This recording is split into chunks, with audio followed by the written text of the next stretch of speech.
Olá, de todo o coração estamos aqui em mais um programa de fé, um programa feito com amor, um programa de todo o coração.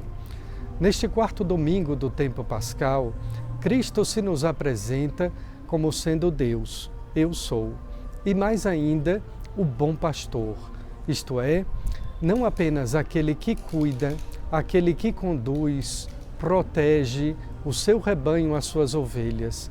Muito mais ainda, é um pastor diferente. É o pastor que dá a vida por suas ovelhas, como nos deu algumas semanas atrás, na Sexta-feira Santa, a Sexta-feira da Paixão. Acompanhemos neste programa dedicado ao Cristo Bom Pastor, mas também não esquecendo Nossa Senhora, a Divina Pastora, para que nós nos deixemos conduzir, para que a nossa vida seja bem cuidada por aquele que é o sumo e eterno, o bom, o boníssimo pastor de cada um de nós. Vamos lá, obrigado pela sua companhia, pela sua audiência.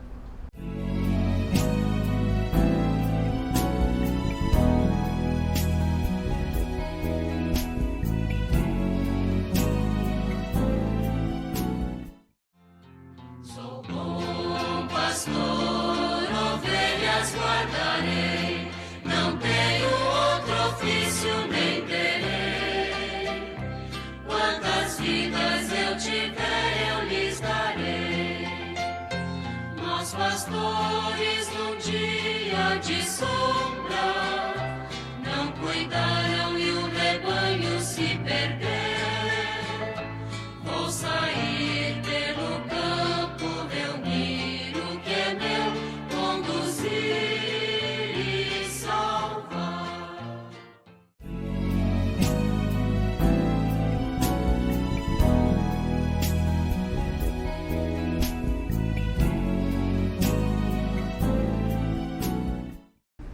Queridos irmãos e irmãs, estamos neste programa de todo o coração, meditando o Evangelho de São João, no capítulo 10, do Cristo que se apresenta para nós como sendo o bom pastor.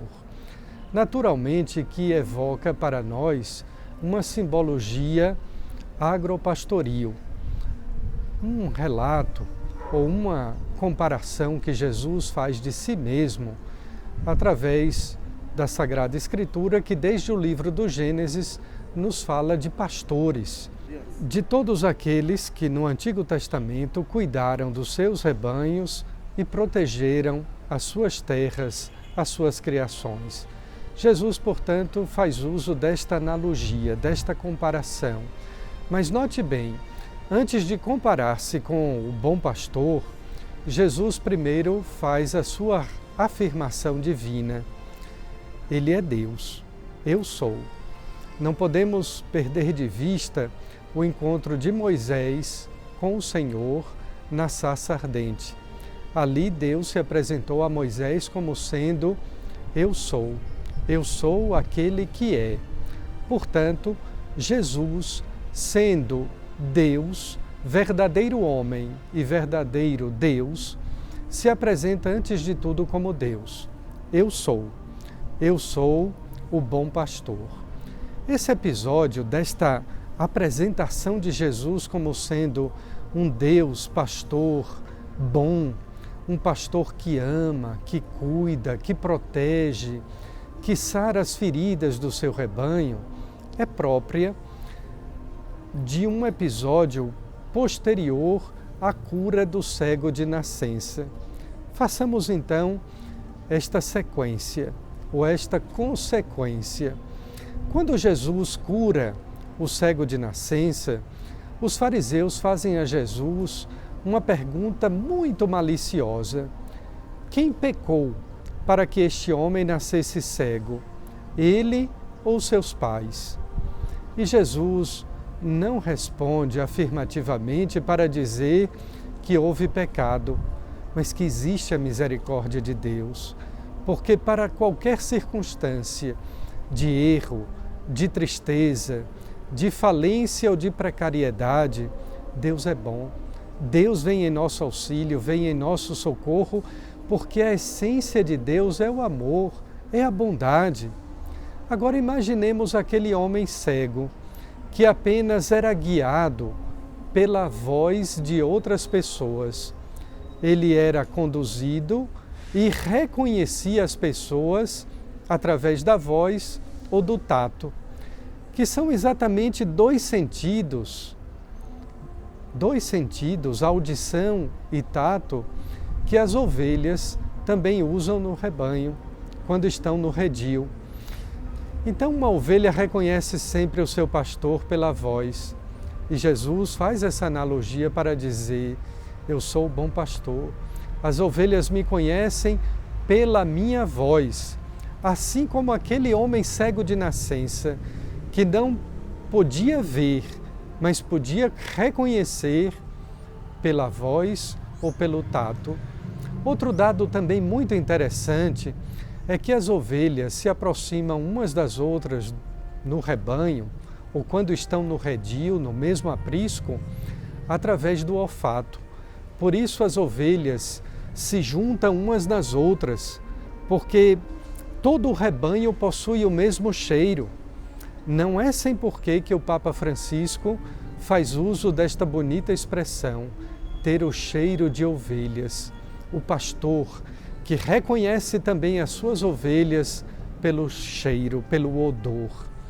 Notemos também, e sobretudo aqui em nossa região do Agreste, do sertão pernambucano, que os caprinos, os bodes e as ovelhas e as cabras, eles não pastam e não vivem em rebanho, são dispersos. Já os ovinos, os carneiros e as ovelhas, os cordeiros, pastam sempre juntos, são mais dóceis. Jesus, ele mesmo se apresenta como sendo também o Cordeiro de Deus.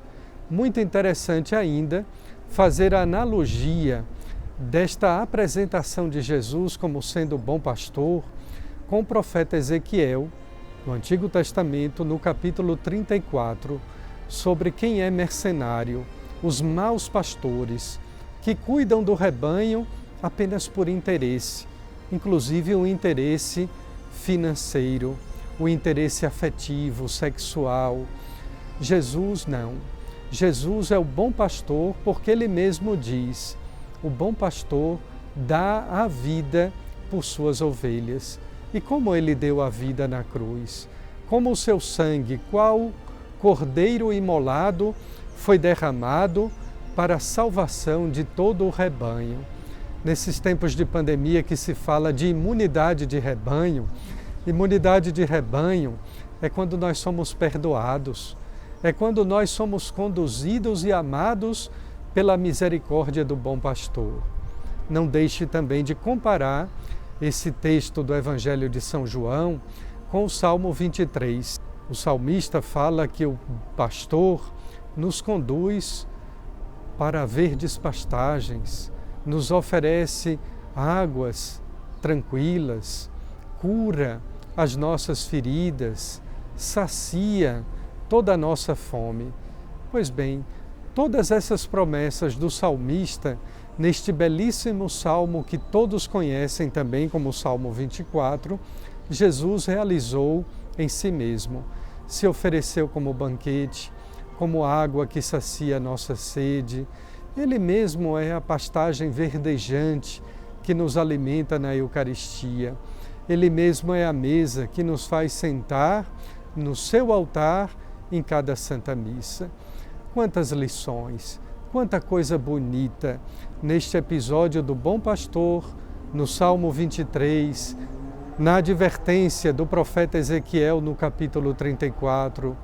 Tudo isso para que, apesar de sermos pessoas que gostamos da nossa individualidade, do nosso personalismo, nós não nos esqueçamos jamais que nós também somos rebanho.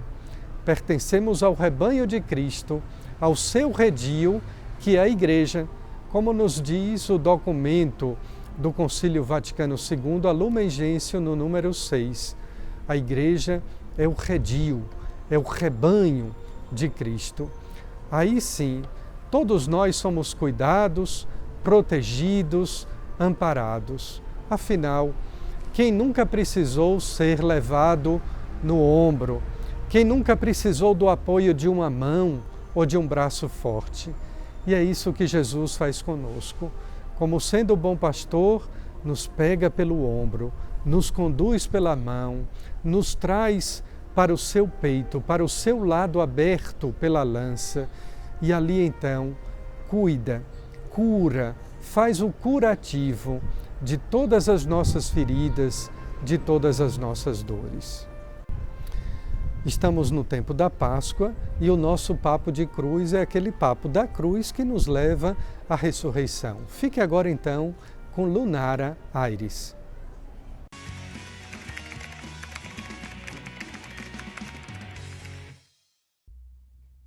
Olá, tá começando mais um Papo de Cruz e hoje eu quero compartilhar com vocês um pouquinho do Salmo 117, que é o Salmo da liturgia desse fim de semana, e o Salmo diz o seguinte: uma verdade que me trouxe para a realidade dos seres humanos da minha geração, das pessoas dessa geração que vivem buscando rotas de fuga nesse tempo.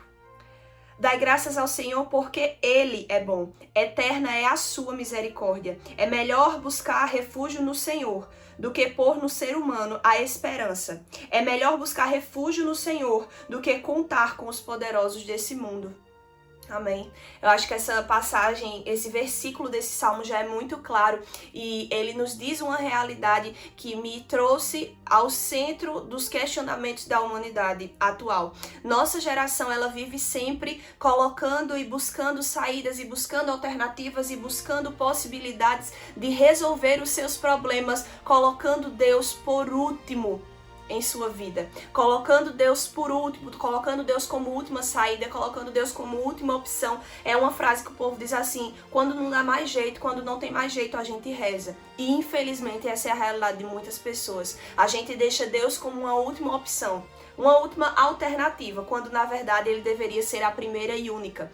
Eu tenho alguns amigos que fazem parte de comunidade de vida, de algumas novas comunidades, e eles sempre dizem: quando a gente entende o nosso chamado e a gente vem viver o nosso chamado, a gente não pode ter plano B, porque Deus, ele é o plano único e principal. E eu acho isso grandioso, de uma pessoa que se desprende de todas as suas seguranças, que se desprende de tudo aquilo que lhe causava conforto e vai se lançar no mundo para viver o que Deus deseja que ele viva. Assim também é na realidade cotidiana. Muitas vezes a gente tem tantos problemas, né? E os cristãos se esquecem que eles só precisam voltar-se para Deus e entregar única e exclusivamente a Deus as suas ansiedades, os seus medos, os seus problemas, as suas frustrações. Mas ao contrário disso, sabe o que é que acontece? Ao contrário disso, os cristãos hoje estão, se envolvendo, se entregando, se dando muito mais às coisas místicas desse mundo do que ao próprio Deus, que é o único, suficiente e salvador. Sabe, tantos cristãos, e agora eu vou tocar em pontos específicos, tantos cristãos estão se envolvendo, se entregando com coisas místicas como horóscopo, cartas, tarô, adivinhações, sabe, tantas coisas, tantas realidades que nós cristãos não devemos nos envolver, porque a própria igreja nos diz que isso não é para nós, a própria igreja nos ensina que isso não é para nós. E se você hoje, no seu dia, tem alguma dúvida do que você deve fazer, recorra não somente à palavra, mas recorra ao catecismo, recorra aos ensinamentos da igreja e entenda que Deus, ele é o único, suficiente e salvador na sua vida. Abra mão dessas suas seguranças naquilo que não vem de Deus. A sua segurança está no Senhor, a sua cura está no Senhor, a sua confiança plena e total em toda e qualquer situação, seja ela na saúde, seja ela familiar, seja ela no trabalho, a sua segurança é o Senhor e nada mais e ninguém mais. Então é isso, por hoje eu deixo esse recado, que a nossa segurança está no Senhor, que você possa fixar isso no seu coração, e no próximo sábado eu tô de volta com mais um Papo de Cruz. Tchau, tchau!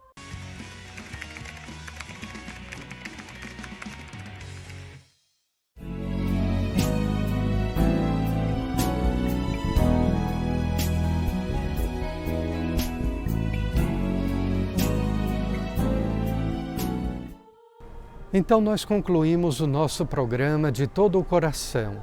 agradecendo a Deus por essa oportunidade, por esse privilégio que o Senhor nos dá de ouvir, de conhecer e de amar a Sua palavra, para que deste modo nós possamos vivê-la e testemunhá-la a partir da nossa fé, dos nossos gestos de amor, de bondade e de perdão.